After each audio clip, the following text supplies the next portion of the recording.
Consent to dispense with the quorum call. Without objection. Mr. President, I ask for unanimous consent to speak for up to 20 minutes speak for up to 20 minutes and to yield at the conclusion of my first 10 minutes to Senator Portman. Without objection.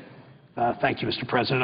I join my fellow senator from Ohio, Senator Portman, to offer our condolences and prayers to the people of Chardon, Ohio, who experienced the terrible, terrible tragedy earlier this week. On Monday morning, February 27th, a troubled young boy opened fire in the crowded cafeteria at Chardon High School. 3 students were killed, 2 students were wounded. The entire community remains shaken. As fathers, we can't imagine the loss of a child and the loss of innocence of children who will now grow up knowing tragedy all too early in life. As members of the Senate, we couldn't be more proud of the resiliency and the love and the compassion that the people of Chardon have shown in the wake of such fear and sorrow. During the shooting, teachers and school administrators risked their lives to protect and save the lives of their students. Assistant football coach Frank Hall chased the gunman out of the cafeteria. Principal Andy Fetchick called 911. Countless other teachers and students provided safety and comfort until help could arrive.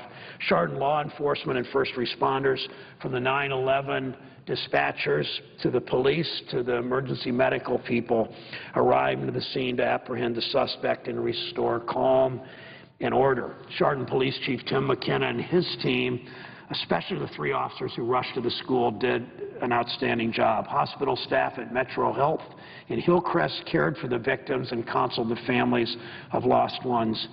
And out of this week's turmoil and tragedy, we remain proud of the community coming together through vigils and prayer services, through support and the red ribbons they wore. The day after the shooting, more than 1,000 people crammed into St. Mary's Parish across from Chardon High School. An overflow crowd of another 1,000 was outside, listening to Principal Fetchick express how proud he was of the students. Yesterday, President Obama spoke to Principal Fetchick to say how proud he was, as Senator Portman and I are, of the school and of the community. At the prayer service, Superintendent Joseph Bergan explained why the school would close for a few days this week, to reflect, for students and families to get the help they need, for parents to hug their children, and for children to hug their parents. Yesterday, I spoke with Superintendent Bergan to express Connie's and my gratitude and prayers. The investigation into how and why this happened continues, but resilience, compassion, and love we know will remain. Tomorrow, classes resume in Chardon and at Lake Academy and Auburn Career Center, where students and staff are also dealing with this tragedy. Tomorrow, Chardon High School students will march together from the town square to the school in a show of solidarity and unity. They will remember Joy Rickers and Nicholas Wojcik, who are still recovering from their injuries. They'll honor those fellow students who are no longer with them. Daniel Parmenter was a 16-year-old high school junior. Known as Danny, he was a dedicated student who loved snowboarding and video games and computers. He enjoyed wing night at Cleats with his friends and was excited about starting his first job at a bowling alley and picking up his first paycheck. Danny's parents, Bob, a boiler technician with First Energy, and Mother Dina, a nurse at Hillcrest Hospital, were finishing their night shifts. If you can imagine that, were finishing their night shifts when they learned of the shooting. The family, in a statement, said Danny was a bright young boy who had a bright future ahead of him. The family's torn by his loss. He is survived by his parents, his siblings, his grandparents, a great-grandmother, and a number of aunts and uncles and cousins. Russell King was 17 years old. His friends described him as sociable, who got along with everyone. A junior, he was enrolled both in Chardon High School and the Auburn Career Center. He was studying alternative energy like solar and wind power, as so many young people are today. Demetrius Hewlin was 16 years old. Affectionately known as D to his family and friends, Demetrius was very interested in healthy living, staying active, playing computer games, and reading books. His family's statement was, "We're saddened by the loss of our son and others in our Chardon community. Demetrius was a happy young man who loved life and his family and friends. We'll very much miss him. We're proud he'll be able to help others through organ donation." Imagine that, the parents and the family thinking of that, thinking of others so immediately. He's survived by his parents, his grandparents, a brother and a sister, and numerous uncles, aunts, and cousins. On behalf of all Ohioans and in the U.S. Senate, and joining with Senator Portman, we offer our continued prayers and condolences to the Chardon community. Thank you, Mr. President. I yield the floor to Senator Portman. Mr. President, ask unanimous consent. The quorum call will be dispensed with. Thank you. Mr. President, I rise today with my colleague, Senator Brown, who has just spoken about this terrible tragedy that occurred in our state on Monday at Chardon High School in Geauga County. I actually was calling into a radio program in the Cleveland area on Monday morning when the first reports started to come in, and frankly, they were unbelievable, that there could be a shooting anywhere, but certainly in a high school and in this community that I've visited, that Senator Brown and I both know. Unfortunately, the rumors ended up being true, and the tragedy is that, as Senator Brown has just so well described, lives were cut short, and these were lives full of promise. And those young people Senator Brown has just talked about, we will never know as adults, but we will always remember them. And now they are memorialized here in the congressional record. My wife Jane and I have been keeping the families in our prayers, and for that matter, the entire Chardon High School community. We continue to pray for the healing of those who were injured in flesh and in spirit through this terrible act. It's hard to comprehend. As the parent of a high school student about the same age as these young people, I just can't imagine what those parents have gone through over the last 4 days. Chardon's a beautiful community. It's almost New England-style town on the Western Reserve, beautiful town square. It's a place of serenity, and that serenity, of course, now has been shattered. It touches so many people around Ohio. One of my staff has 2 cousins who attend the school, and along with 2 other cousins who have already graduated from the school. Fortunately, their family members are all okay. But it shows that despite being a big state, all of us in Ohio are tied together. We've been in touch with the Chardon officials, offered to help in any way appropriate, as I know Senator Brown has, and as has the governor. Senator Brown mentioned that the president has made a call. We all want to be there and help in any way that we can. We can draw some hope from the heroism of the day. Unbelievable. The assistant football coach and teacher, Frank Hall, who chased the shooter, with his gun and showing a lot of bravery. Math teacher Joe Ricci, who rescued one of the injured students. We draw hope from the strength and leadership of the principal, Andy Fetchick, Chardon School Superintendent Joe Brigant, Geauga County Sheriff Dan McClellan, Police Chief Tim McKenna. First responders responded as they always do. We appreciate and commend them for their reactions and their ability to deal with a very difficult situation. The community has received a lot of support and will need it as they come together to grieve and to heal. Reports I've heard about the vigils and gatherings over the last week have been moving. I'm told that as students return to school for the first time today, they gathered in that town square I talked about and walked together in unison. We need to make sure we continue to pull together, continue to support the community, the school, parents. To heal is a journey, and that journey has just begun. I've been really moved by the expressions of support from other local high school students, too. Apparently, other students in the Cleveland area have donned Hilltopper red and black, which is the mascot, Hilltopper, to show their support for other students. We are here today in the chamber with some of our pages who are about the same age as these students, and that show of support and love is appreciated, and it shows the character of our state. We pull together in Ohio. We pull together at times of tragedy, through tears and through pain. We will get through this. And again, I appreciate the opportunity to speak with my colleague about the tragedy and to be sure that here in the congressional record we are memorializing this event and ensuring that those students whose lives were cut short will indeed always be remembered. God bless Chardon and the Chardon community. Mr. President, I yield back the balance of my time.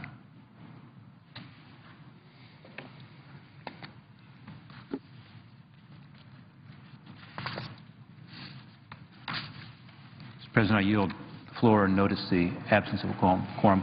Clerk will call the roll. Mr. Akaka.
Senator from Georgia. Mr. President, I ask that the quorum call be dispensed with and I'd be allowed to speak as if in morning business. Without objection.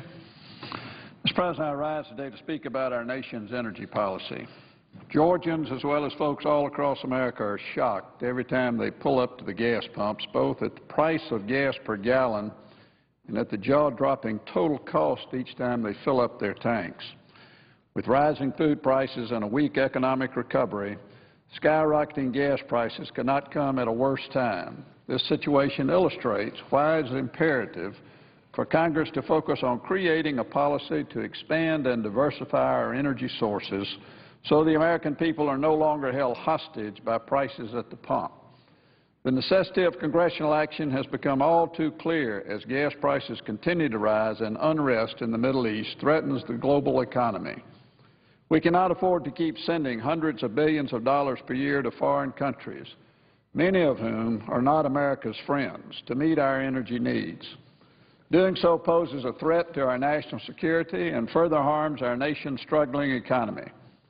Unfortunately, the President and his administration have made some decisions that contribute to rising gas prices that prevent us from being able to take advantage of vast energy resources located right here in North America.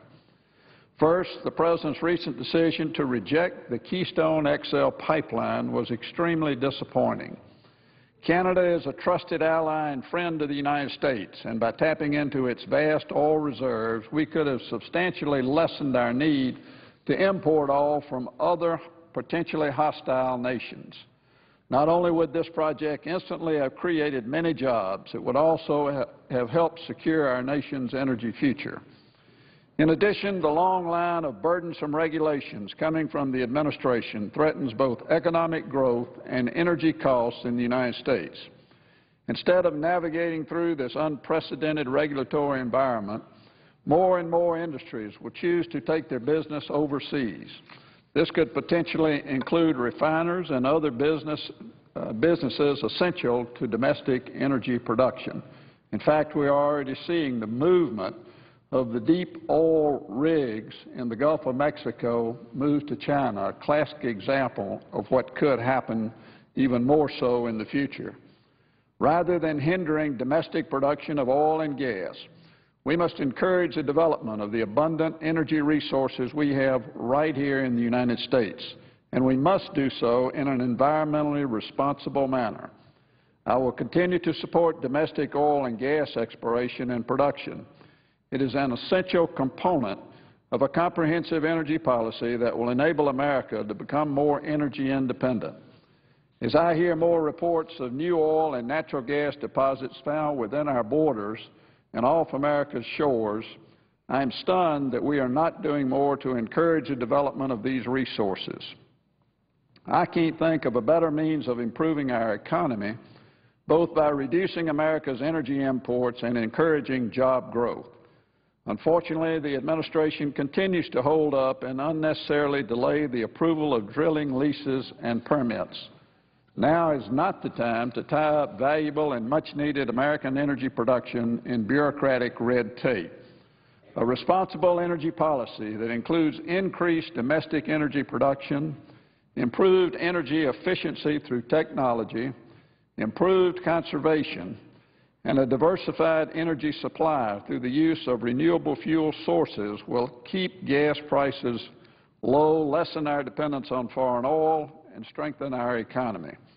I am hopeful that we will take action on some form of comprehensive energy legislation during this Congress. For the sake of our national security and our economy, we need to tackle this issue now instead of procrastinating and letting others handle it. Mr. President, I could have made this same speech 4 years ago when we saw gas prices approach $4 a gallon. And here we are 4 years later with the same hurdles standing in front of us with respect to the lack of a long-term energy policy in this country. So I hope that in a bipartisan way we can develop an energy policy, even if it's short-term and even if it's narrowly focused, that will provide relief to Americans with respect to the rising gas prices, which are going to impact every single product that's made in America today. Mr. President, I also rise today to speak in support of the strengthening and enhancing cybersecurity by using Research, Information, and Technology Act of 2012. otherwise known as the Secure IT Act. This bill provides a strong foundation for Congress to enact what I hope can be a truly bipartisan approach for improving the ability of all Americans to protect themselves against the ever-increasing cybersecurity threat. This bill was dropped today with the leadership of Senators McCain, Senator Hutchinson, Senator Grassley, and Senator Murkowski, and myself, and I'm very pleased to be a part of that group that has worked very hard on this bill for a number of months. There are few who dispute the significance of the problem posed by the threat of cyber attacks. The financial harm inflicted by these attacks is now costing Americans billions of dollars each year. Denial of service attacks have been shutting down the Internet presence of business and organizations for years. Beyond the economic costs, malicious cyber activity is damaging our national security.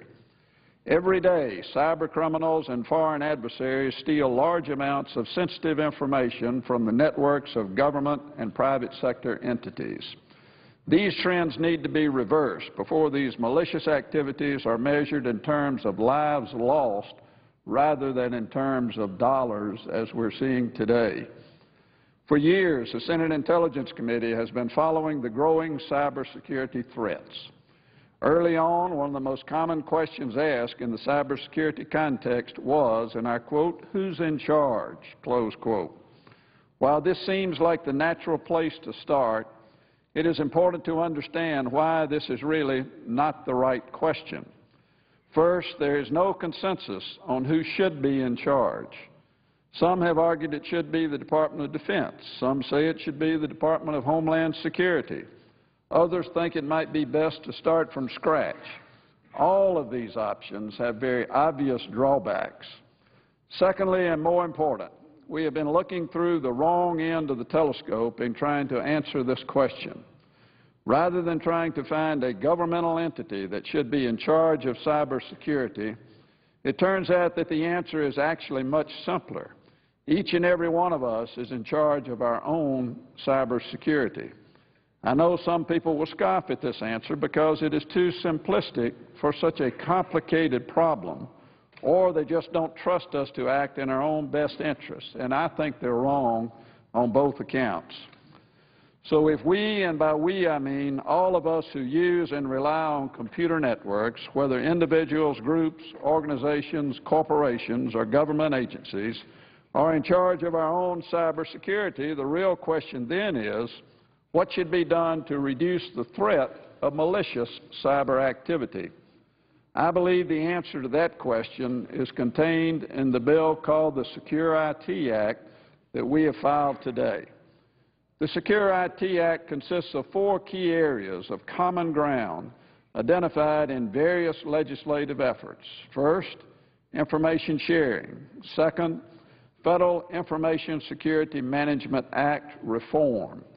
Third, enhanced criminal penalties. And 4, cybersecurity research and development. We have seen firsthand the positive impact better information sharing can have on our national security. Since the 9/11 terrorist attack, improved information sharing throughout the government, and especially within the intelligence community, has greatly enhanced our national security. I believe that a similar improvement to information sharing in the cyber context will pay huge long-term dividends in terms of our safety and national security.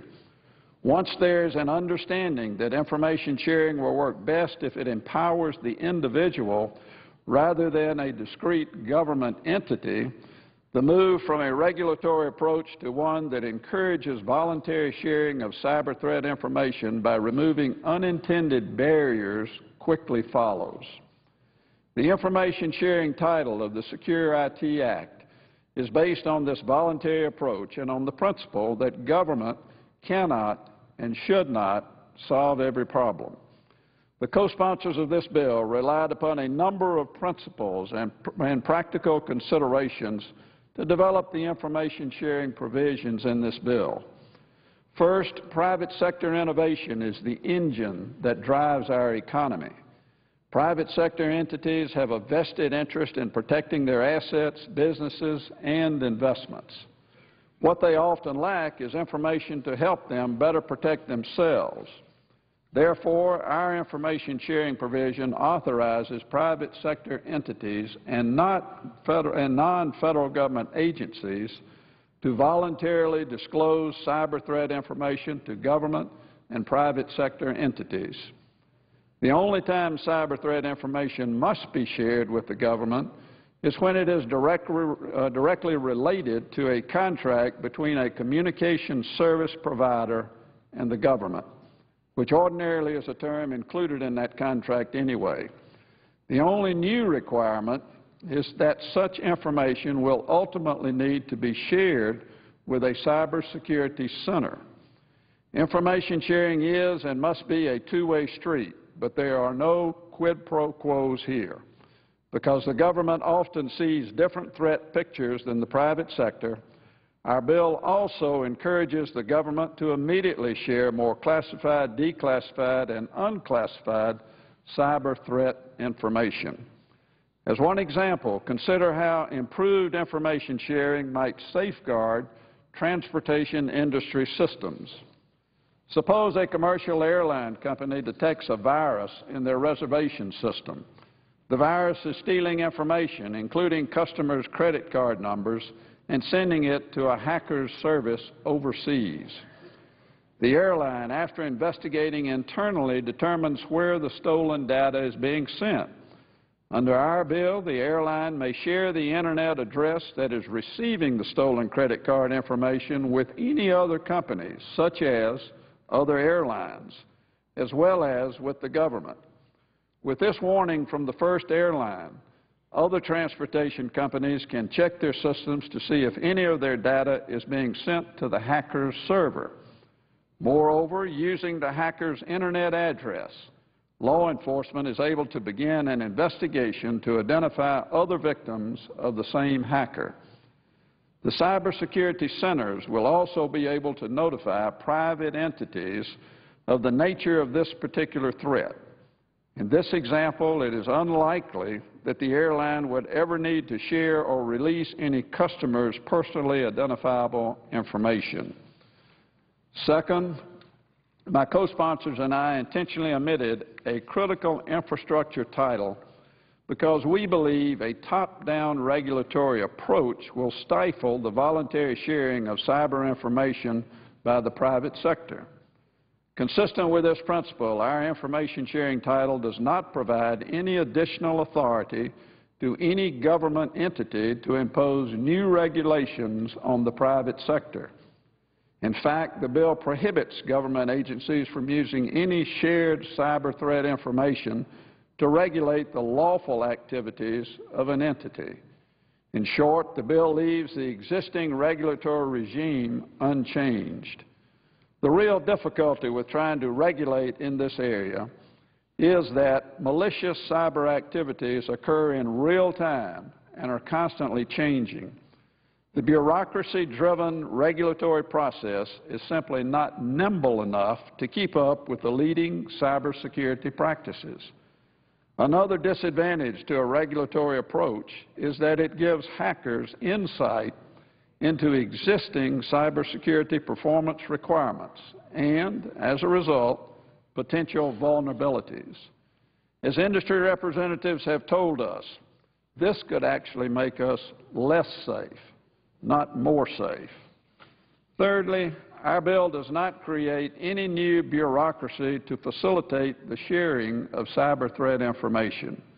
Rather, it relies upon the existing cybersecurity centers and gives private entities the flexibility to share their cyber threat information with any cyber center. To ensure thorough dissemination within the government, each cybersecurity center is required to pass on to other centers any cyber threat information that it receives from an entity.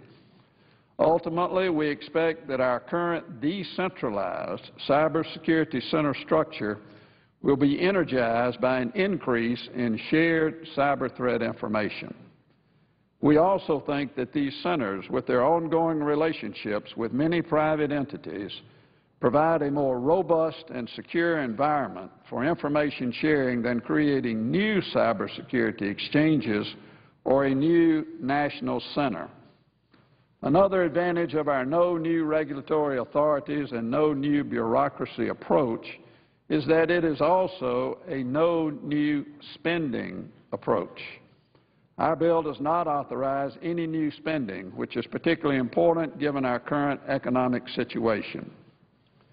Fourth, our bill contains clear and unconditional protection from civil and criminal liability for entities that rely upon the authorities in the information sharing title. Specifically, a private entity cannot be sued or prosecuted for using lawful countermeasures and cybersecurity systems to defend its network and identify threats.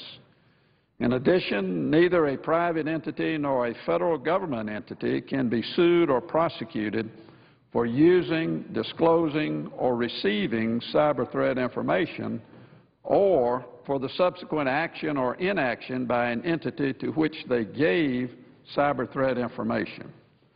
These clear liability protections are necessary to encourage robust information sharing. If they are watered down or made conditional on sharing with the government, private sector lawyers will likely discourage their clients from sharing cyber threat information, and at a minimum, sharing will be delayed while lawyers have to be consulted. The final practical consideration that governed the drafting of our information sharing title was to provide sensible safeguards for the protection of personal privacy. We accomplished this in a number of ways. This information sharing title is focused on the sharing of only cyber threat information. It is a key definition in the bill. If you study it carefully, you will see that it is limited primarily to information related to malicious cyber activities. There is no authorization or liability protection for using, sharing, or receiving information that falls outside of this definition. Nor can private entities use their cybersecurity systems to get information that falls outside this definition. Moreover, it helps to remember that people engaged in malicious cyber activities are essentially trespassers who have no standing to assert privacy interests. Besides this relatively narrow definition of cyber threat information, there is an additional privacy mechanism that limits the collection and disclosure of cyber threat information for the purpose of preventing, investigating, or mitigating threats to information security. In other words, if what you're doing is not for these purposes, then you cannot do it under this bill.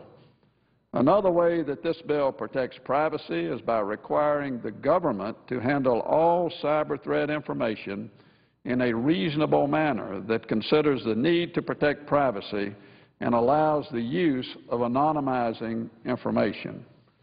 Since information sharing is voluntary under our bill, private sector entities can take any steps to protect their own privacy interests and the privacy of their customers. Moreover, our bill allows private sector entities to require the recipients of their cyber threat information to seek their consent before further disseminating the information. Finally, Congress will be able to conduct its oversight since our bill requires an implementation report to Congress within 1 year of enactment, with follow-on reports every 2 years thereafter. These reports will give Congress detailed insight into a number of areas, including the degree to which privacy may be impacted by the provisions in this title. Now that I've identified the key components and advantages of our approach to information sharing, let me explain why we were compelled to draft this separate bill. All of the co-sponsors of Secure IT Act agree with Senators Lieberman and Collins and the White House that Congress needs to address the cybersecurity threat.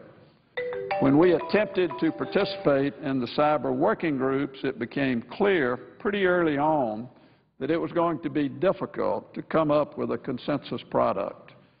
My experience with working on bipartisan bills like the Intelligence Authorization Act is that we generally start from scratch and only put in those provisions that are agreed to by both sides. If a provision receives an objection, it is not included, but it is understood that it may be an amendment during markup or on the floor. This approach always gives us a great starting point that enjoys the overwhelming support of both sides.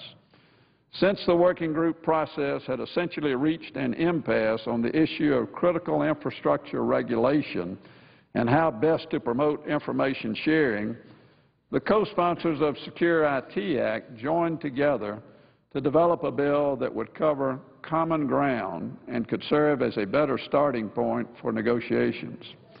We have listened to all sides in putting this bill together: government, industry, private groups, cybersecurity experts, and our colleagues on both sides of the aisle in both the Senate and the House.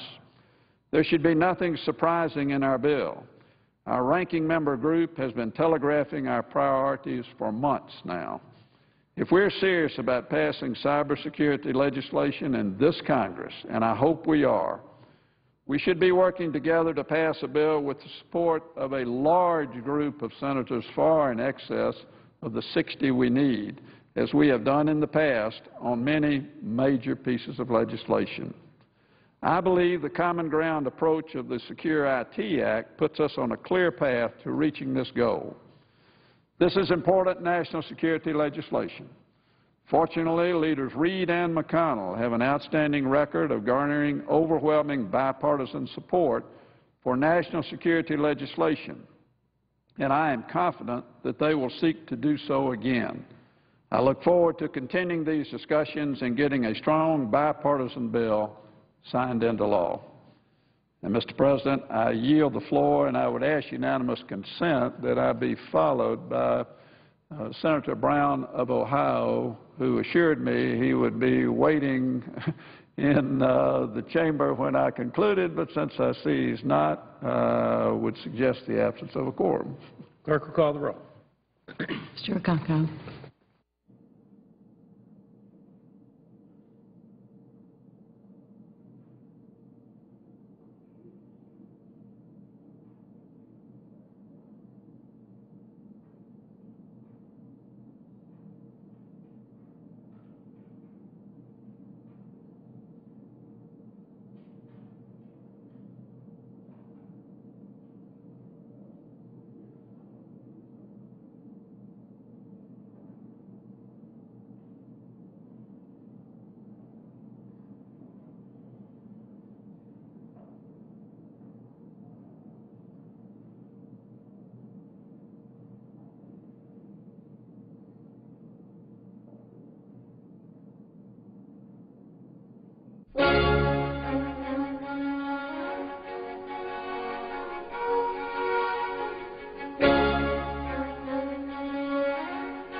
Senator from Minnesota.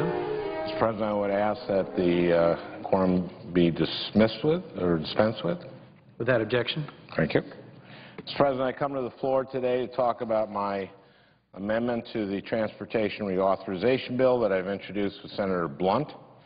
I'm grateful that this amendment has been included in the base bill of Leader Reid's substitute amendment. Mr. President, I'll take just a couple minutes to explain this amendment. It's really a simple, common sense amendment, and I'm glad it has been accepted. It's also of particular significance to my home state of Minnesota.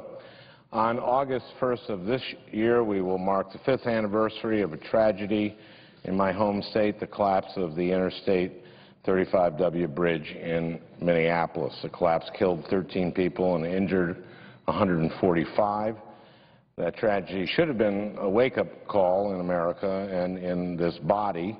Bridges should not collapse in the United States of America. Unfortunately, the state of many of our bridges today is still extremely concerning. According to the most recent data compiled by the Federal Highway Administration, 1 in 9 highway bridges in this country are classified as structurally deficient.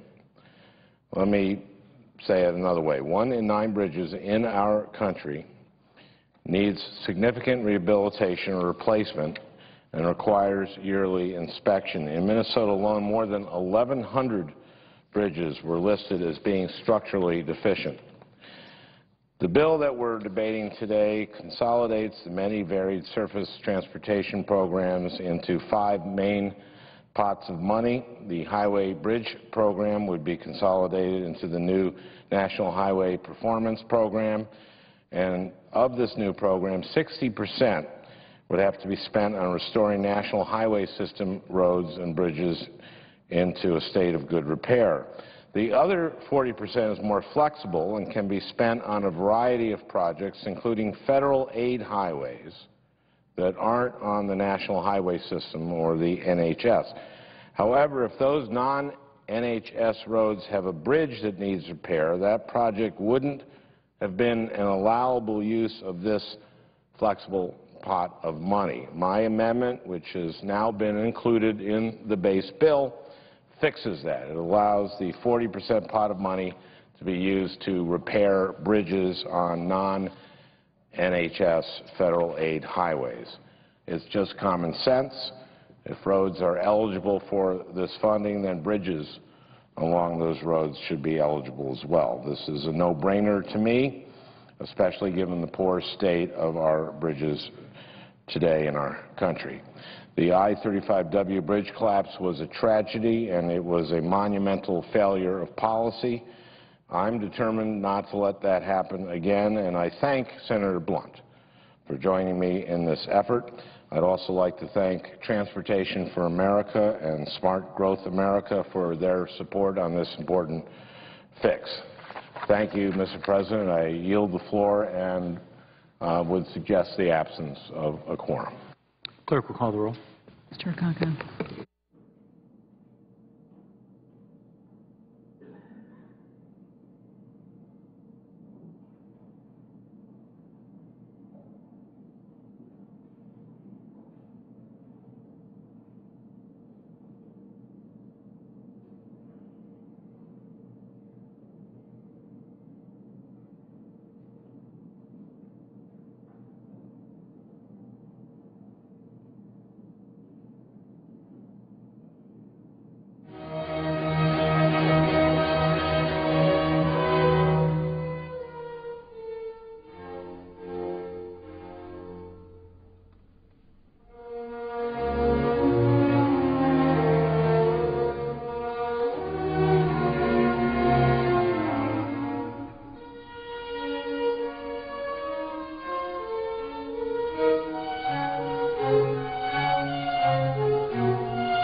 Just to recap, the Senate earlier today blocked a Republican plan to let insurance companies and employers refuse to cover birth control and other health services that violate their religious beliefs.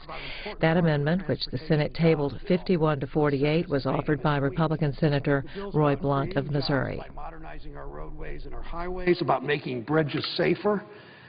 We know what that means in the presiding officer's home state. In Minneapolis, about improving public transportation, about reducing congestion across the country. It's also about improving the public safety of the vehicles that travel our country. We know the success we've had as a nation because of the partnership between the auto industry and the government in adopting safety rules and working with the industry and making our travel safer. We know about the incredible increase, the very impressive increase in safety on our nation's highways. But 5 years ago, there's still work to need to be done. 5 years ago, five years ago tomorrow, a fatal motor coach accident rocked a small Ohio community and brought national attention to the need for common sense safety measures that can save lives. Bluffton University, a small college in Bluffton, Ohio, near Interstate 75, in Allen and Hancock counties in the northwest part of the state. The school's baseball team was on its way to Florida for spring training. Their bus lost control on a poorly marked exit ramp outside Atlanta. The bus toppled from the overpass. Like the majority of fatal motor coach accidents, when the bus rolled over, the passengers were ejected from their seats and thrown through bus windows. 7 people were killed, dozens were injured. John and Joy Betts, a couple who have become friends of mine, of Bryan, Ohio, lost their son David, was one of the students there. David was a baseball player and a student at Bluffton. I've gotten to know the Betts family since the accident, as they've been courageous advocates in raising awareness of motor coach safety and demanding congressional action. The Betts family, to its everlasting credit, while losing their son, used the loss of their son to save the sons and daughters of many other parents who will not face those tragedies because of the work that the Betts family is doing on behalf of this motor coach safety legislation. The National Transportation Safety Board's final report from the Bluffton motor coach accident echoed recommendations the NTSB had been urging for years. For nearly 5 years, I've worked with Senator Hutchinson, whose state has seen its share of tragic motor coach accidents, to put those recommendations into law. In a bipartisan manner, we're fighting to make motor coaches safer for the millions of passengers who ride them every day. And today, because of the Betts family and other courageous families and activists, we're taking a step in the right direction. In the 110th, 111th, and now 112th Congress, Senator Hutchinson and I have introduced the bipartisan Motor Coach Enhanced Safety Act, which includes many of those most wanted safety improvements. The bill would address many of the shortfalls from the Bluffton accident. It would mean better protection systems for occupants, stronger passenger safety standards. It would improve safety equipment and devices, and the need for onboard recorders with the ability to collect crash data. These safety measures are neither exotic nor complicated. They're common sense safety measures that have been and in many cases are widely used. But since they're not required by law, they've not been installed in most American motor coaches. Instead of saving lives, the public remains at risk. Now, some who oppose improved tour bus safety standards will tell you this isn't a motor coach problem. They'll tell you have a problem with rogue bus companies or bad drivers. Certainly that's part of the problem, but we can't simply look the other way and reject the idea that improving the safety of motor coach manufacturing and of the motor coaches is unnecessary or fiscally imprudent. John Betts said it's necessary through our current regulations to get bad operators off the road. It's not sufficient, as it does nothing, though, to ensure safety once the crash has occurred. We can get bad operators off the road, but we must ensure passenger safety in the tragic event of an accident. If the technology to save lives and reduce injuries exists, we must put that technology to use. Last year in Cleveland, I was joined by John's sister and brother-in-law, Pam and Tom Bryan of Vermilion. We met with a Greyhound bus driver who showcased new Greyhound buses equipped with some common sense safety measures that clearly will save lives, clearly protect both passengers and motorists on the road. But the Betts family and operators like Greyhound understand the urgent need and too often have lived the painful reminders that safety improvements are long overdue. That's why this act is so important. It's why Greyhound has endorsed this bill, which is critical to turning public sadness and outrage into public action. Bus operators like Greyhound think we can do this. Manufacturers do too. The technology's there. The bill is common sense. It's bipartisan. It will save lives. Mr. President, how many more motor coach deaths in Ohio, in Texas, most recently in New York and New Jersey do we have to witness before bus companies start doing the right thing? As a father, it's disturbing to know that students are still traveling in motor coaches without even the option of buckling up. Our laws should ensure that our vehicles and roads are safer, not less safe, for students, for their families, for elderly people who often take motor coach charters to events and concerts and all. Tomorrow, Mr. President, is the 5th anniversary of the Bluffton University tragic motor coach accident. Our legislation is in the underlying transportation bill, which we are debating on the Senate floor today. I urge its passage. I urge the continued inclusion of these provisions that Senator Hutchison and I have asked for. It's common sense, middle-of-the-road, bipartisan legislation that will save lives undoubtedly. Thanks, President.